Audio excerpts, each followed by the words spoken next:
Hello everyone, once again welcome back to Chimu's Chemistry, an online platform that will make your chemistry your chemistry. आतापर्यंत तुमचे marks पण आले असतील.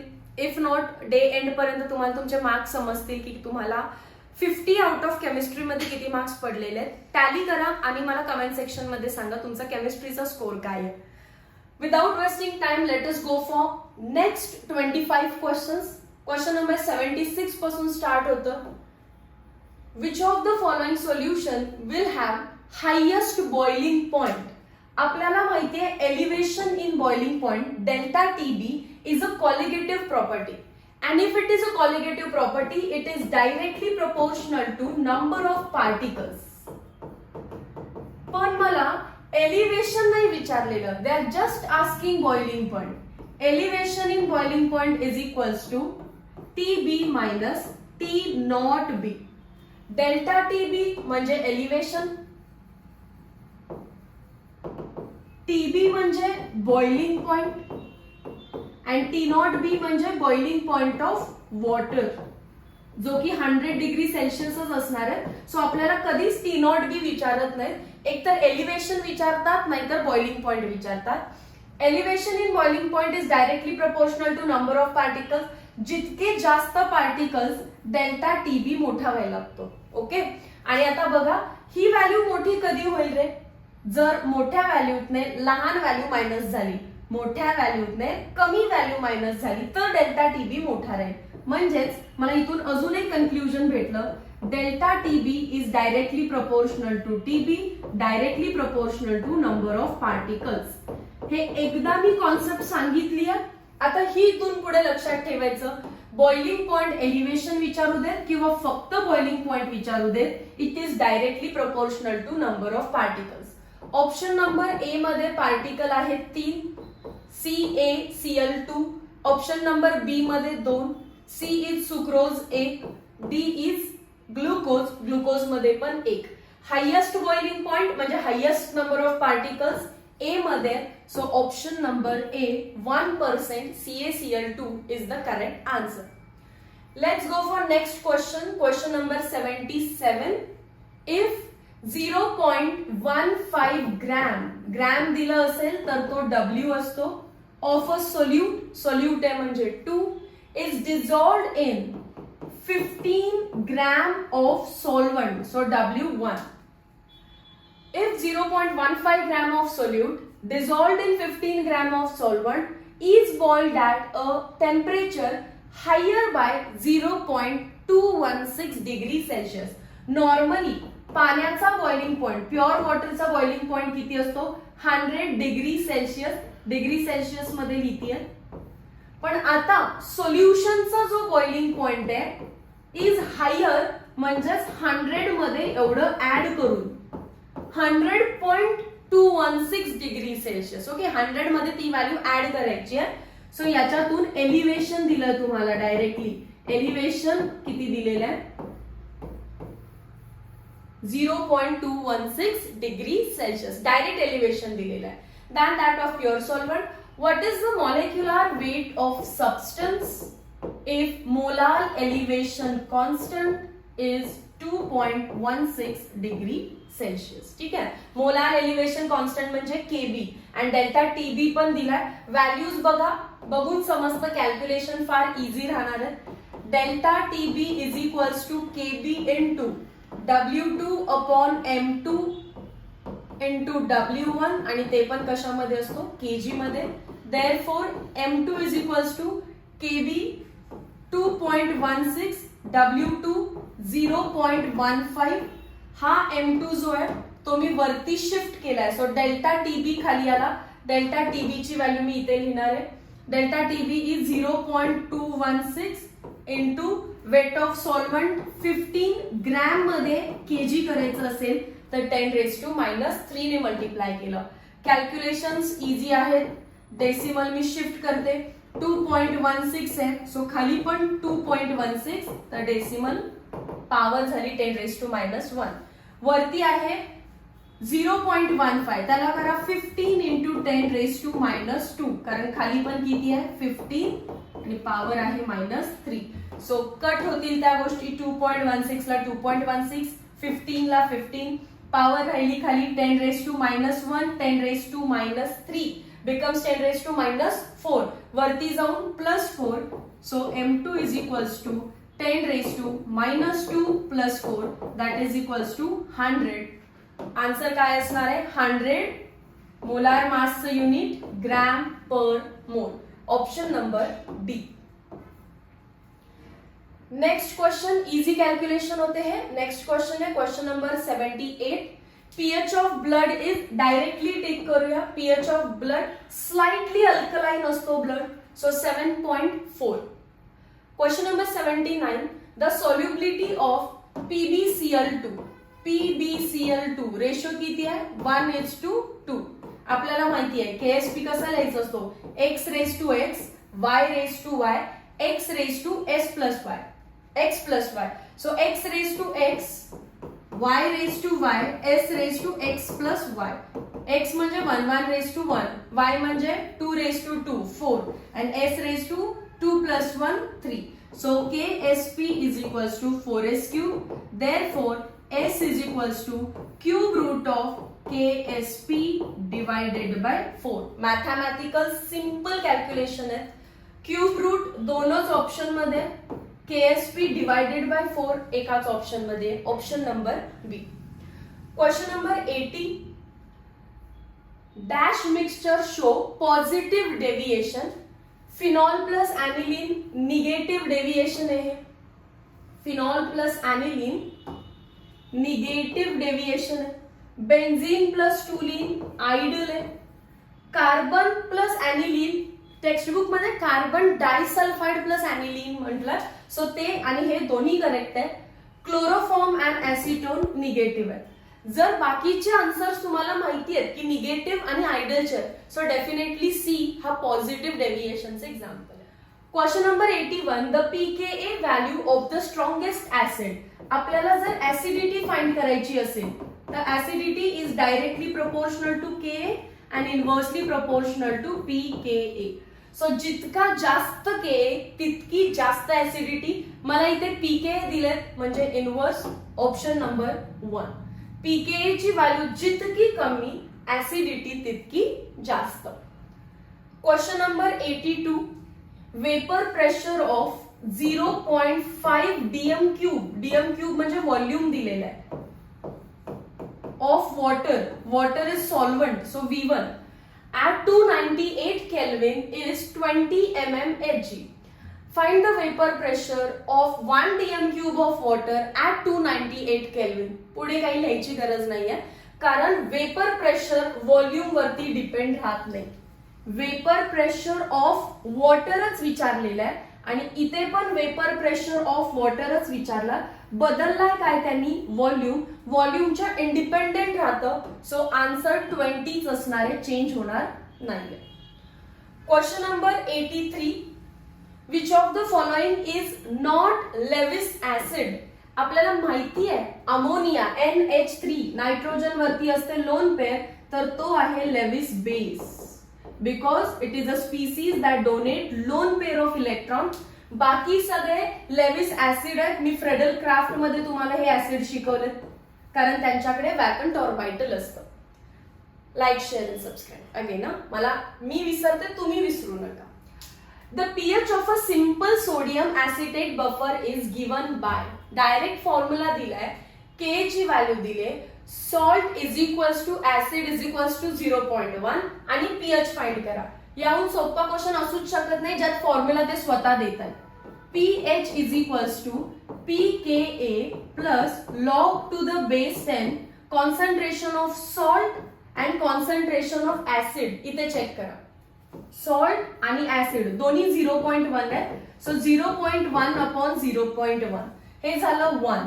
So याचा answer येणार 0. 1 upon 1 is 1. log 1 is 0. ते निघून गेलं. याचा अर्थ pH is equals to pKa. पण मला काय दिलेलं इथे? Ka. P म्हणजे निगेटिव्ह लॉग. P म्हणजे काय असतो? निगेटिव्ह लॉग ऑफ Ka ची व्हॅल्यू आहे 1.8 इंटू 10 रेज टू -5. बऱ्याच जणांनी इथेच जाऊन आन्सर सोडलं असेल. याला ब्रॅकेट पुट करा. मायनस लॉग ऑफ 1.8 मल्टिप्लिकेशन म्हणजे प्लस पण बाहेर साइन मायनसची आहे so plus minus log 10 raise to -5 बाकी मॅथ्स तुम्हाला माहिती आहे मायनस लॉग ऑफ 1.8 हा रेज टू ची टर्म पुढे आली की बनणार आहे +5 याला सरळ लिहिते मी 5 मायनस लॉग ऑफ 1.8 हा जो 1.8 इथे दिलेला ना के ची व्हॅल्यू 1.8 जेव्हा जेव्हा आपण वॉटर ऍज अ सॉल्व्हंट म्हणून वापरणार आहे तेव्हा के ची व्हॅल्यू 1.8 असणार याचा अर्थ मला लॉग 1.8 पार्ट पाहिजे जो की 0.2552 आहे सो मी इथे व्हॅल्यू डायरेक्टली पुट केली तर 5 minus 0.2558 answer will be 4.7 something nearly equals to 4.7 option number B आणि तसं जरी करायचं नसेल तर 5 मधून काहीतरी मायनस होणार आहे तर आन्सर 7 किंवा 5.3 नसणार आहे 1.8 म्हणजे कमी व्हॅल्यू मायनस करताय तुम्ही लॉग 1.8 तर ए पण मी रॉंग केलं असतं कारण मला माहितीये ना लॉग 1.8 विचारलंय लॉग 2 असता तर किती असणार आहे 0.30 मग त्याच्यापेक्षा तर कमीच व्हॅल्यू मायनस करायची आहे तुम्हाला okay next Question number 85. The Van't-Hoff factor calculated from association data is always dash than the calculated from dissociated data. Association म्हणजे जर दोन मॉलिक्युल्स असतील A1 आणि A2 आणि जर मी त्यांना पाण्यात टाकल्यानंतर ते समजा काहीतरी इंटरॅक्शन करतायत सच एज हायड्रोजन बॉन्डिंग तर A1 and A2 आता दोन सेपरेट मॉलिक्युल्स नाहीत तर एक मॉलिक्यूल होतो त्यालाच आपण म्हणतो असोसिएशन सो असोसिएशन मध्ये भले मॉलिक्युल्स जास्त असतील सोल्युशन मध्ये तो वन मॉलिक्यूल म्हणून ऍक्ट करतो दोन मॉलिक्युल्सचा काय बनतो एक मॉलिक्यूल सो वॅन्ट-हॉफ फॅक्टर इथे मला 1 घ्यायला लागतो भले मॉलिक्युल्स किती आहेत 2 पण असोसिएट झाल्यामुळे वॅन्ट-हॉफ फॅक्टर येतो 1 आणि डिसोसिएशनच्या वेळी काय होतं वरून NaCl टाकलाय मी समजा तर हा ब्रेक कसा होतो Na प्लस आणि Cl मायनस मध्ये सो वरती मला भले वाटतं की I ची व्हॅल्यू 1 आहे पण पाण्यात गेल्यावर तो होतो डिसोसिएट आणि डिसोसिएशन नंतर जी व्हॅल्यू आहे वॅन्ट-हॉफ फॅक्टरची ती बनते 2 सो असोसिएशनची व्हॅल्यू लेस असते डिसोसिएशन पेक्षा डिसोसिएशन मध्ये पार्टिकल्स वाढतात पण असोसिएशन मध्ये कमी होतात सो बी लेस ऑप्शनला टिक करा question number 86 the pH value of आपल्याला पीएच फाइंड करायचं आहे कॉन्सन्ट्रेशन दिलेलं आहे n/10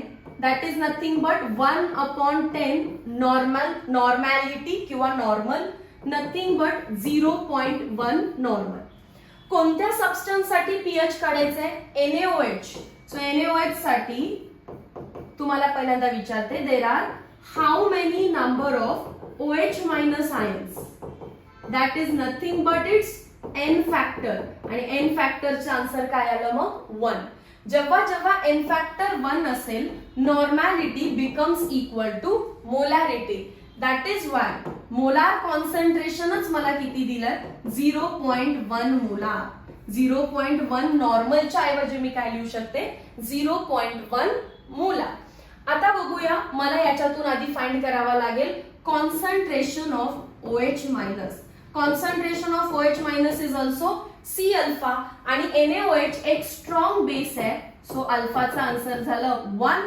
म्हणून OH मायनस चं कॉन्सन्ट्रेशन झालं 0.1 मी त्यालाच म्हणते 10 रेज टू -1 मग POH काय असणार आहे रे negative log to the base 10 of OH मी डायरेक्टली लिहिते हे सीईटी वाल्या मुलांना पटकन आलं पाहिजे so pH is equals to 14 minus 1 that is equals to 13 हे तर आन्सर बघून समजलेलं एवढं सगळं पण करायची गरज नव्हती तिथे वाचणार मी 0.1 नॉर्मल म्हणजे 0.1 मोलार म्हणजे 10 रेज टू -1 OH चं कॉन्सन्ट्रेशन 1 झाला POH पीएच झाला 13 फ्रॅक्शन ऑफ सेकंड्स मध्ये सॉल्व्ह होतं पण एखाद्या स्टुडंटला कॉन्सेप्ट माहित नसेल तर त्याने एवढं सगळं करायचं नाही बाकी तर तो पटकन सोडवतो question number 87 dash is independent of temperature मोलॅरिटीचा फॉर्म्युला काय असतो number of moles of solute upon weight of solvent in kg कोणतीच टर्म व्हॉल्यूम वर डिपेंड नाहीये आणि व्हॉल्यूमवर डिपेंड नसेल तर टेम्परेचरवर पण डिपेंड नसते. पण तेच जर आपण मोलॅलिटी, सॉरी मी चुकीचं ऑप्शन टिक केलं इथे, मोलॅलिटी, स्मॉल एम काय असतो, मोलॅलिटी. आता मोलॅरिटी कॅपिटल एम बघूया. Capital M is equals to number of moles of solute upon volume of solution in litre. Volume temperature वरती डिपेंड राहतो. टेम्परेचर बदललं व्हॉल्यूम बदलेल, मोलॅरिटी बदलेल. सो फक्त option A molality. Question number 88. Ostwald dilution law हा फक्त weak acid weak base साठी आहे. कोणासाठी असतो तो, वीक ऍसिड साठी किंवा वीक बेस साठी, म्हणजेच वीक इलेक्ट्रोलाइट साठी. Ostwald dilution law. Strong strong strong राहिला एकच, dilute solution of ammonium hydroxide. Question number 89. If pH of ABCD are 9.5, 2.5, 3.5, 5.5 respectively. Strongest acid असेल तर तो 0 to 7 च्या मध्ये असणार आहे. 9.5 म्हणजे बेसिक, 5.5, 2.5, 3.5 सगळ्यात स्ट्रॉंग कोण असणार, 2.5 म्हणजेच बी. सिंपल 8, 9, 10 चा क्वेश्चन आहे. Question number 90. Dash will be POH of 5 into 10 raised to minus 3 molar H2SO4. बघा, जर मी 1 मोलार H2SO4 घेतलं असतं तर त्यात किती H प्लस आहेत रे, हे डिसोसिएट करा, काय भेटेल, 2H plus plus SO4 minus 2. याचा अर्थ 1 मोलार H2SO4 मध्ये 2 मोलार H प्लस असतात. तर 5 into 10 raised to minus 3 molar H2SO4 मध्ये ट्वाइस म्हणजे 2 into 5 into 10 raised to minus 3, that is 10 into 10 raised to minus 3, that is 10 raised to minus 2 molar H plus असणार आहे. So concentration of H plus फार जपून काढायचं आहे. Concentration of H plus is 10 raised to minus 2. मग pH किती येणार आहे, 2, पण मला विचारलंय POH, that is 14 minus 2. Answer झालं 12, ऑप्शन नंबर सी. बोर्ड लेवलचा क्वेश्चन आहे हा. H2SO4 मध्ये दिलेलं कॉन्सन्ट्रेशन H प्लस नसतं, ट्वाइस करायचं असतं, कारण एका H2SO4 मध्ये 2 H प्लस असतात. कॅल्क्युलेशन सोपं झालं आणि आन्सर आलं 12. Question number 91. If osmotic pressure of a dilute solution, osmotic pressure म्हणजेच pi1 लिहिते मी, 7 into 10 raised to 5 pascal आहे, at temperature 273 Kelvin. What will be the osmotic pressure? pi2 ची व्हॅल्यू काय असेल, तर टेम्परेचर किती झालं असणार आहे तेव्हा 283 केल्विन झाल्यानंतर pi2 ची व्हॅल्यू किती आहे. We know pi is equals to CRT. So pi and temperature are directly proportional. That is pi1 upon pi2 is equals to T1 upon T2. pi2 find करायचं आपल्याला. So pi1 into T2 upon T1. Values put करायचे त्याच्यामध्ये आता. pi2 osmotic pressure 2 is equals to pi1 ची value 7 into 10 raised to 5 into T2 ची value 283 divided by 273. हा थोडासा question तुम्ही कॅल्क्युलेशन्स मध्ये घेऊ शकताय, म्हणजे असा क्वेश्चन की जो तुमचा टाइम कंझ्युम करणार आहे. याला सॉल्व्ह करत असताना थोडंसं आपण डेसिमल पॉइंट शिफ्ट करून घेऊया. 2.83 आणि 2.73 केलं. 3 ने सॉल्व्ह होईल. 3 9 चा 27, 3 1 चा 3, 3 9 चा 27 एक राहिलं, 3 4 चा 12 एक राहिलं, 3 3 चा 9. सो 0.91 आणि वरती आहे 0.943. खालची ही जी व्हॅल्यू आहे अप्रॉक्स मी हिला 9च मानते डायरेक्टली या व्हॅल्यूला. तर आन्सर लिहिणार आहे मी 7 into 10 raised to 5 into 0.943 divided by 0.9. थोडंसं अप्रॉक्सिमेशन केलेलं आहे. चेक करूया आता. 0.1 9 च्या टेबल मध्ये 0.1, देन काय येईल आता 9 18 27 36 45. सो 4 चा पहिला 0 कॅरी करावा लागेल, परत 4चा 9 4चा 36, 37 38 39 40 41 42 43 70 येतं, 9 6चा किंवा 9 7चा 63. सो मला वाटतं इथपर्यंत अप्रॉक्सिमेशन ओके आहे आणि 0.1 आहे, वरती 0.104 आहे. आन्सर येणार आहे याचा 7 ने मल्टिप्लाय करा directly. Pi 2 is equals to 7 7चा 49, 7 4चा 28 प्लस 4 32, डायरेक्ट 3, 7 1चा 7 आणि 0 पॉइंट मध्ये खाली पण एक पॉइंट आहे, डेसिमल शिफ्ट करायचा 10⁵, खाली आहे 10⁻⁻1, वरती जाऊन 10⁻1, दॅट बिकम्स 7.329 इंटू 10⁵. काय केलं समजलं का बघा, 0.1 आहे त्याला वर आणलं 10 केलं आणि डायरेक्टली ह्या व्हॅल्यूला 10 नी मल्टिप्लाय केलं, 7.329 इंटू 10⁵. सो 10 ची पॉवर 5 कोणाकोणामध्ये, 7 पॉइंट मध्ये आन्सर असताना 10 ची पॉवर 5 आहे. सो बाकीचे दोन कट आणि 7.3 च्या आसपास मला आन्सर पाहिजे. मग आसपास म्हणजे काय, ग्रेटर की स्मॉलर हे अप्रॉक्सिमेशन सांगेल. न्यूमरेटर आपण ड्रॉप केलेला, सो आपला आन्सर हाय आलं, बरोबर. याच्यापेक्षा लेस व्हॅल्यू, लेस दॅन 7.3, कोणता आन्सर असेल ते ए, ऑप्शन नंबर ए. सो असं थोडंसं मॅथ्स, थोडंसं लॉजिक याने तुम्हाला आन्सरला टिक करायचंय. सो हा क्वेश्चन तुम्ही थोडंसं टाइम कन्झ्युमिंग क्वेश्चन्स मध्ये घेऊ शकता. पहिल्या 25 मध्ये 2 क्वेश्चन होते आणि हा नेक्स्ट 25 मधला पहिला क्वेश्चन तर आपल्याला सापडलेला. Question number 92, on mixing 10 ml ऍसिटोन, 10 ml घ्यायचंय, प्लस क्लोरोफॉर्म CHCl3 लेते, ते पण 10 ml आहे. तर दोघांचा व्हॉल्यूम किती होणार आहे, 10 + 10 20 होईल का, नाही. ऍसिटोन प्लस क्लोरोफॉर्म निगेटिव्ह डेव्हिएशनचं एक्झाम्पल आहे. So answer will B negative म्हणजे कमी होणार आहे, लेस दॅन 20. जे काही ओरिजिनल आन्सर आहे तुमचं, that should be less than 20. Option number A. Question number 93, a week monoprotic acid 0.1 molar, concentration दिलेलं आहे 0.1 molar, ionises to 1%, 1/100, that is 10⁻². What will be the pH? pH काय असेल, आणि pH फाइंड करण्यासाठी लागतं concentration of H+, आणि H+ find करण्याचा formula असतो C इंटू अल्फा. C आहे 10⁻⁻1, अल्फा आहे 10⁻⁻2, इट बिकम्स 10⁻⁻3. सो pH चा आन्सर डायरेक्टली लिहिते 3. मोनोप्रोटिक ऍसिडच म्हटलेत, ऍसिड म्हटलेत म्हणून मी डायरेक्टली फाइंड केलं.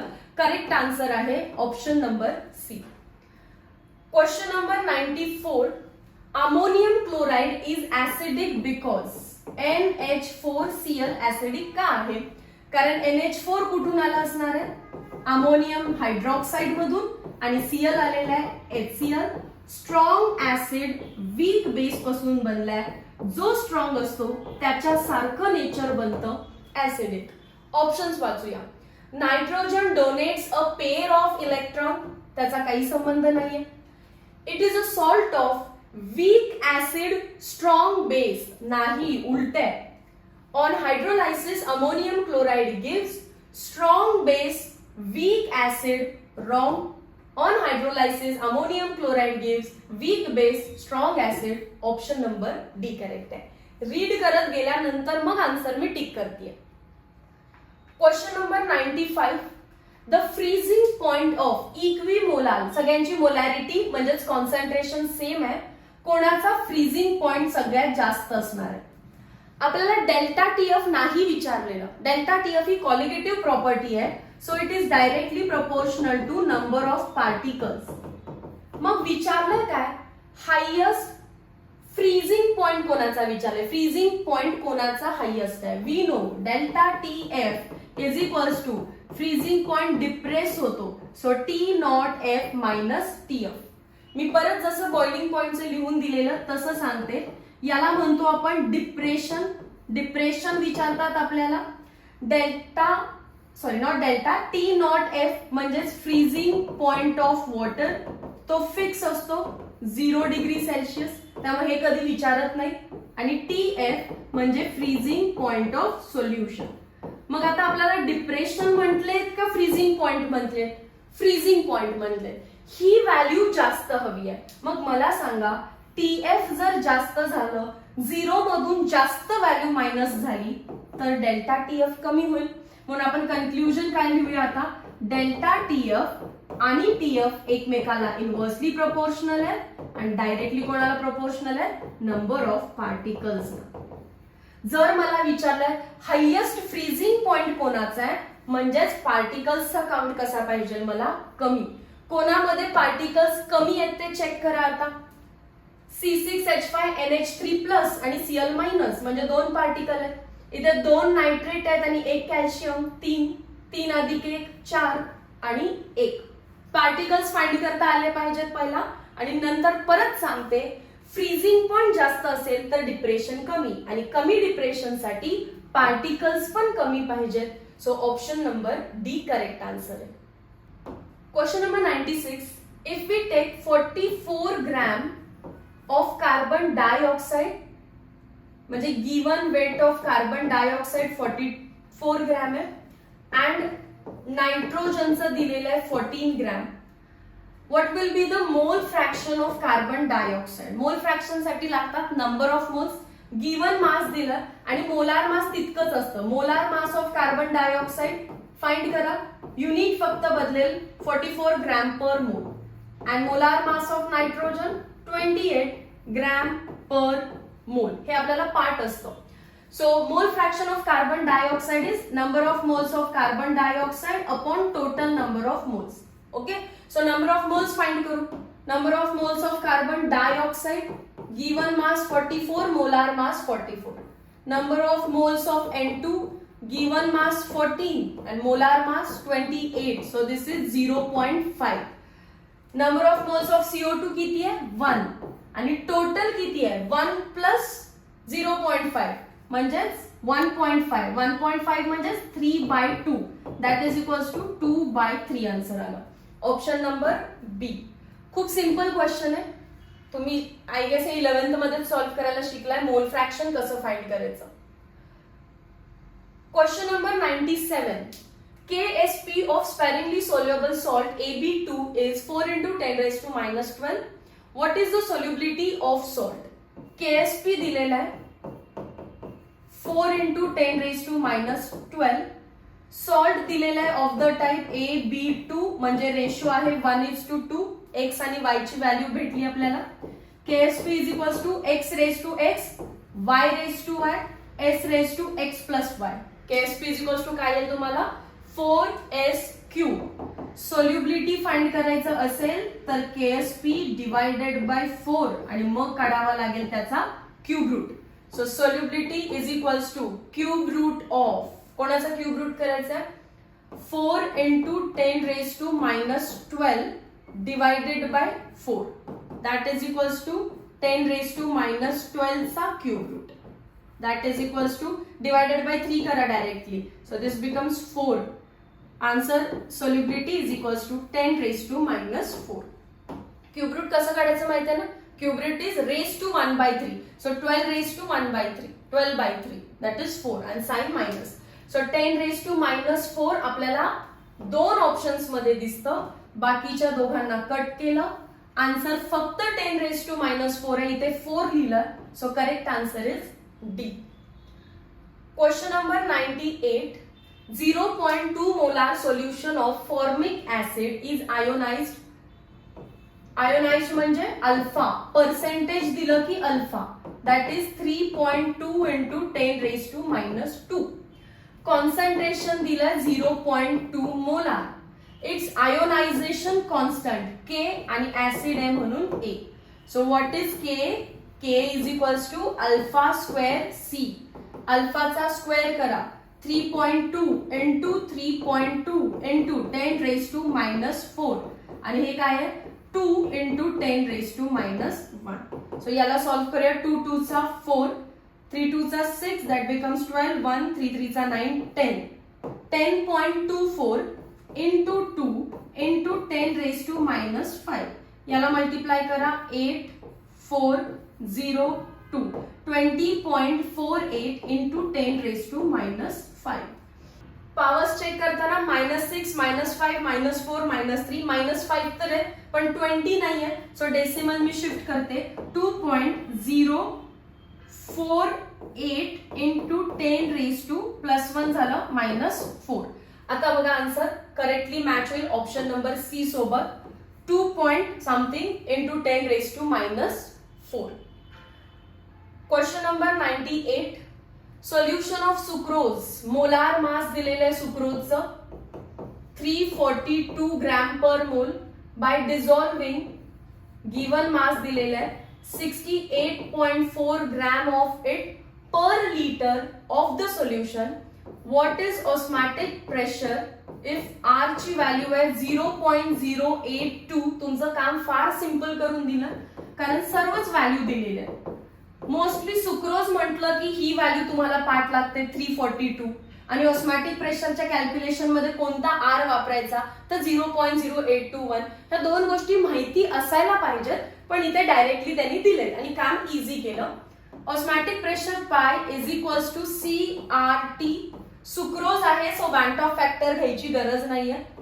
Concentration is nothing but number of moles upon volume आणि मला नकळतपणे व्हॉल्यूम इथे दिलाय पर लिटर म्हणताय.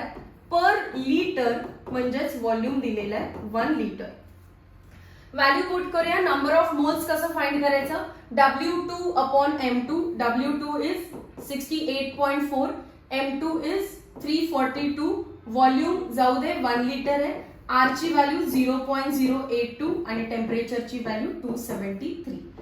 सो हे मला डबल दिसत आहे मी डेसिमल शिफ्ट करून घेते 684 into 10 raised to -1 into 0.082 decimal shift केला 2.73 into 10 raised to 2 divided by 342. This is twice. त्यामुळे मी डायरेक्टली कट करते 341 1 चा and this is 2 चा. आता ही जी व्हॅल्यू आहे 2.73 मी याला नियरली इक्वल टू 3 मानते. अप्रॉक्सिमेट कॅल्क्युलेशन करणार आहे मी. मग हे झालं 3 2 चा 6 पाय इज इक्वल्स टू 6 हा 2 आणि हा 3 आणि मध्ये राहिलं कोण फक्त 0.082. पॉवरला हे 2 आहे आणि हे 1 आहे दॅट इज फक्त 10 ची पॉवर राहिली. 6 2 चा 12 8 5 चा 40 8 6 चा 48 49 3 decimal 0.492 into 10 that is equals to 492. 0 आणि डेसिमल 3 चे म्हणजे 4.92 नियरली इक्वल व्हॅल्यू आहे ही. ओके 4.92 म्हणजे ऑप्शन नंबर बी ला टिक केलं. पण तुम्ही सॉल्व्ह करत असताना हे असं मॅच झालं नसणार आहे. त्याचं एक रिझन सांगते. आर ची जी व्हॅल्यू असते ती 0.0821 असणार आहे पण आपण घेतलीये किती 0.082 म्हणजे न्यूमरेटर आपण कमी केलाय लिहितानाच कमी केला म्हणून मी जो इथे वाढवलाय त्याने फार काय असा फरक पडणार नाही. लिहिताना व्हॅल्यू तुम्ही कमी लिहिलीये ओरिजिनल व्हॅल्यू पेक्षा आणि मी अप्रॉक्स करताना ओरिजिनल व्हॅल्यू पेक्षा मोठी घेतलीये. That somehow balances my answer. So answer nearly equal to काय येणार आहे 4.92. मला ती व्हॅल्यू दिसतीये तर मी त्याला टिक केलं. बाकी अप्रॉक्सिमेशनचा विचार करत बसू नका. ज्या स्टुडंटना आन्सर मॅच होत नाहीये त्यांनी आन्सर 0.0821 घेऊन सॉल्व्ह करा. तुमचा आन्सर करेक्ट येऊन जाईल. Question number 100. If we plot alpha square versus volume, what will we get? We know Ka is equals to alpha square C.